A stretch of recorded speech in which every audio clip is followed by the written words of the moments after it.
The live TV, सच सबसे आगे। नमस्कार, मैं हूं रंजीत झा और आप देख रहे हैं द लाइव टीवी। क्या चुनाव आयोग सेट हो गया है? क्या मोदी सरकार को फिर से सत्ता दिलाने के लिए चुनाव आयोग ने कोई खेल शुरू किया है, या फिर भाजपा की फिर से केंद्र में सरकार बने, इसको लेकर चुनाव आयोग अपने तरफ से किसी सेटिंग में जुटा हुआ है? ऐसे गंभीर आरोप चुनाव आयोग पर कैसे लगे?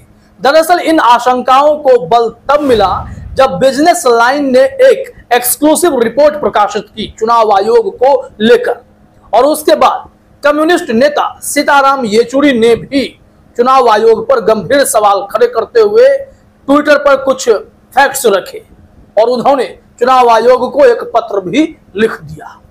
और उसके बाद तो पूरे देश भर में इस बात को लेकर ही आशंका जताई जाने लगी है, क्या वाकई में चुनाव आयोग कोई खेल करने वाला है? पूरी रिपोर्ट अभी हम आपको बताने जा रहे हैं। जरा अपने स्क्रीन पर देखिए, ये पॉलिटिक्स है। यहाँ पर भी 10 मिनट से ज्यादा की एक रिपोर्ट है जिसमें इन्हीं तथ्यों को लेकर एक वीडियो तैयार किया गया है जिसमें सारी बातें समझाई गई है। खैर, हम इसके इतर आपको पूरी रिपोर्ट अपने ढंग से बताते हैं, लेकिन इनके ट्वीट को देख लेते हैं। लोकसभा चुनाव में गड़बड़ी की आशंका, देखिए किस तरीके से इस बार चुनाव आयोग पूरी तरीके से खेल बदल चुका है। आखिर क्यों बार बार आशंका जताई जा रही है कि चुनाव निष्पक्ष नहीं है? अब इसको समझना हो तो बिजनेस लाइन की रिपोर्ट से हम लोग इसकी शुरुआत करेंगे। खैर, बिजनेस लाइन की रिपोर्ट यह 28-29 अप्रैल के आसपास की रिपोर्ट थी।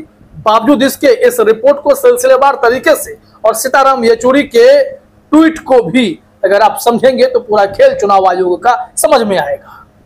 दरअसल कहा जाता है कि 2014 से पहले तक जो भी वोटर्स के लिस्ट थे, डेटाज थे कॉन्स्टिट्यूएंसी वाइज, वो चुनाव आयोग की वेबसाइट पर अपलोड हुआ करते थे, तमाम डिटेल्स अवेलेबल होते थे। लेकिन चुनाव आयोग ने वो काम करना बंद कर दिया और अब एक अप्रोक्स परसेंटेज जारी किया जाने लगा। और इस बार तो हद तब हो गई जब चुनाव आयोग ने मतदान के बाद आंकड़े कुछ बताए और कुछ दिनों के बाद आंकड़े फिर से 6% तक बढ़ा दिए गए। और इसी को लेकर सिलसिलेवार तरीके से रिपोर्ट छपी है, वो हम आपको बता रहे हैं। जरा देखिए अपने स्क्रीन पर। बिजनेस लाइन ने एक हेडलाइन लिखा, EC yet to give final polling data for 2 phases days after voting. 29 अप्रैल को यह एक रिपोर्ट आई कि इलेक्शन कमीशन ने अभी तक फाइनल पोलिंग डेटा जो है वो जारी नहीं किया है। 2 चरणों के मतदान हो गए, पहले चरण को भी जोड़ लीजिए, दूसरे चरण को भी जोड़ लीजिए, तो 10-11 दिन हो जाते हैं। और फिर इतने दिनों के बाद यह डेटा सार्वजनिक क्यों नहीं है? और यह खबर चुनाव आयोग तक पहुंच गई। जैसे ही यह रिपोर्ट प्रकाशित हुई उसके बाद मीडिया वेबसाइट्स पर विपक्ष की खबरें भी चलने लगी।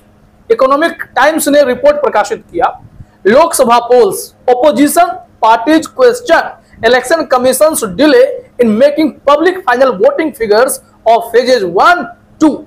कहा जा रहा है कि फेजेज 1-2 में जो भी वोटिंग फिगर्स है उसमें डिले क्यों हुआ है, फाइनल फिगर्स क्यों नहीं आए? यह सवाल विपक्ष ने उठाने शुरू किए। उसके बाद देखिए, जब यह मामला तूल पकड़ने लगा तो बिजनेस लाइन पर एक और रिपोर्ट छपती है 30 अप्रैल को। 30 अप्रैल को चुनाव आयोग डेटा सार्वजनिक करता है और इस डेटा के सार्वजनिक होते ही बड़ा खेल सामने आने लगता है। खेल क्या है वो समझेंगे, पहले हेडलाइन को देखिए। Business Line impact, at long last election commission releases final polling figures for 2 phases। मतलब अंततः बिजनेस लाइन की खबर का असर हुआ, चुनाव आयोग ने फाइनल पोलिंग डेटा 2 phases के जारी कर दिए। लेकिन यहां जो आंकड़े चुनाव आयोग ने दिए वो लोगों को खटक गए। कैसे खटक गए, हम सीताराम येचुरी के ट्वीट पर भी आएंगे और फिर उनके एक खबर पर भी आते हैं। इलेक्शन कमीशन ऑफ इंडिया का यह डेटा आप अपने स्क्रीन पर देखिए। इसमें जो डेटा बताया गया है फेज 1, फेज 2 ये फाइनल है।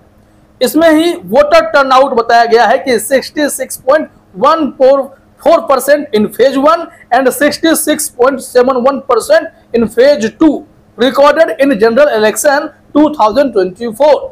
ECI publishes voter turnout data for phase 1 and phase 2. इसमें मेल, फीमेल, थर्ड जेंडर सबके आंकड़े और ओवरऑल टर्नआउट जो भी हमने आपको बताए हैं, ये बातें इलेक्शन कमीशन के इस प्रेस नोट में लिख दिए गए हैं। लेकिन अब यहां से बिजनेस लाइन की रिपोर्ट को जरा सा हिंदी में आपको देखने की जरूरत है, वो हम आपको दिखा रहे हैं। क्या बताया गया है कि पहले चरण का मतदान 19 अप्रैल को 21 राज्यों और केंद्र शासित प्रदेशों की 102 सीटों के लिए हुआ था। उस दिन आयोग ने शाम 7 बजे तक लगभग 60% मतदान की सूचना दी थी। दूसरे चरण का मतदान 26 अप्रैल को 13 राज्यों और केंद्र शासित प्रदेशों की 88 सीटों के लिए हुआ था और उस दिन आयोग ने लगभग 61% मतदान होने का अनुमान लगाया था। अब यहां कहा जा रहा है कि हालांकि पहले चरण के मतदान के 10 दिन के बाद और दूसरे चरण के मतदान के 3 दिन बाद आयोग ने अंतिम आंकड़े नहीं दिए थे और केवल अनुमानित डेटा ही उपलब्ध कराया था।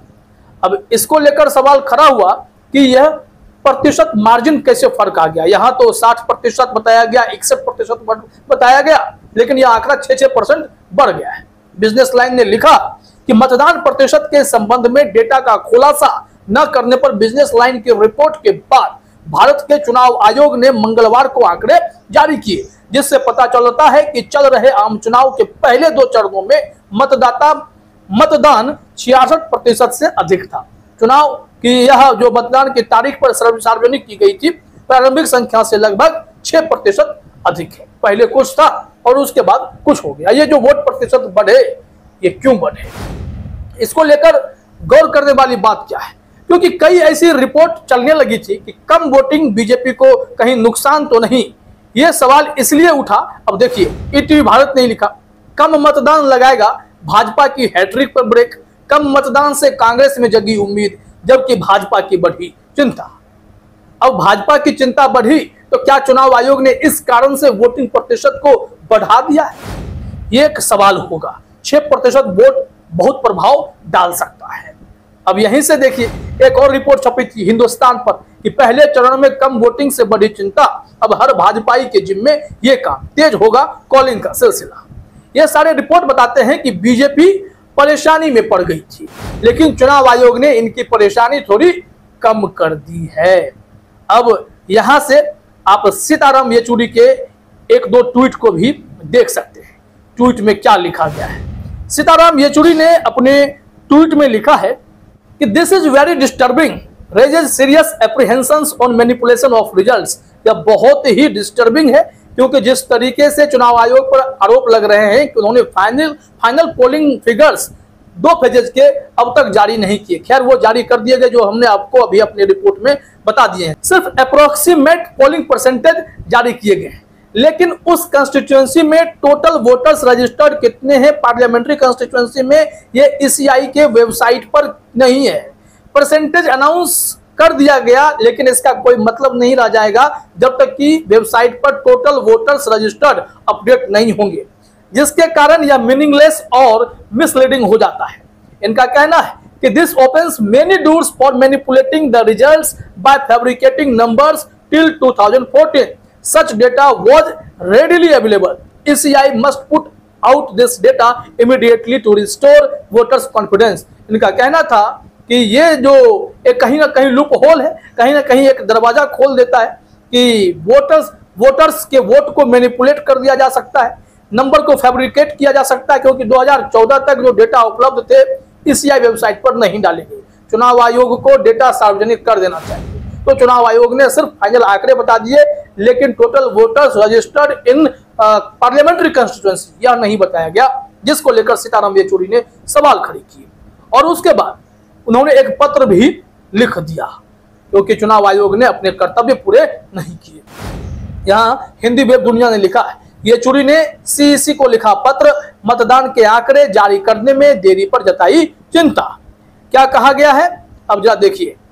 इन्होंने लिखा कि वेब दुनिया वालों ने आंकड़े 11 दिन की अत्यधिक और अस्पष्ट देरी से जारी किए गए। इसमें लिखा गया है कि येचुरी ने अपने पत्र में कहा कि यह आश्चर्यजनक है कि पहले चरण के मतदान के प्रतिशत संबंधी अंतिम आंकड़े 11 दिन की अत्यधिक और अस्पष्ट देरी के बाद जारी किए गए, जबकि दूसरे चरण के मामले में 4 दिन की देरी हुई। माकपा नेता ने कहा कि जारी किए गए प्रारंभिक और अंतिम मतदान प्रतिशत में लगभग 6% का अंतर था। उन्होंने यह भी सवाल किया कि डाले गए मतों की संख्या का खुलासा क्यों नहीं किया गया। अब ये सबसे बड़ा सवाल उनके मन में यह भी था कि 6% की वृद्धि कैसे है, इसका जवाब भी चुनाव आयोग ने नहीं दिया है। वेब दुनिया पर लिखा गया है कि अंतिम आंकड़ों से 6% की वृद्धि भी अनुत्तरित। पार्टी ने बयान में कहा कि दुर्भाग्य से निर्वाचन आयोग इस अनुचित देरी के कारण के बारे में कोई स्पष्टीकरण नहीं दे पाया। आयोग द्वारा जारी किए गए प्रारंभिक आंकड़ों के बाद अंतिम आंकड़ों से 6% की वृद्धि भी अनुत्तरित है। भाजपा ने कहा कि प्रक्रिया की पारदर्शिता और विश्वसनीयता के हित में यह आवश्यक है कि निर्वाचन आयोग इस संबंध में उत्पन्न संदेह को दूर करे। और उन्होंने जो डेटा मांगा कि क्षेत्रवार कितने वोटर्स रजिस्टर्ड हैं, यह डेटा भी 14 की तरह आप अपलोड करना शुरू कर दीजिए। तो अब देखिए होता क्या है, चुनाव आयोग इस मामले में क्या स्टैंड लेता है, क्या जवाब देता है। नहीं तो लोग समझेंगे कि चुनाव आयोग सेट हो गया है। फिलहाल इस वीडियो में इतना ही। आप सभी का हमसे जुड़ने के लिए बहुत बहुत धन्यवाद। द लाइव टीवी, सच सबसे आगे।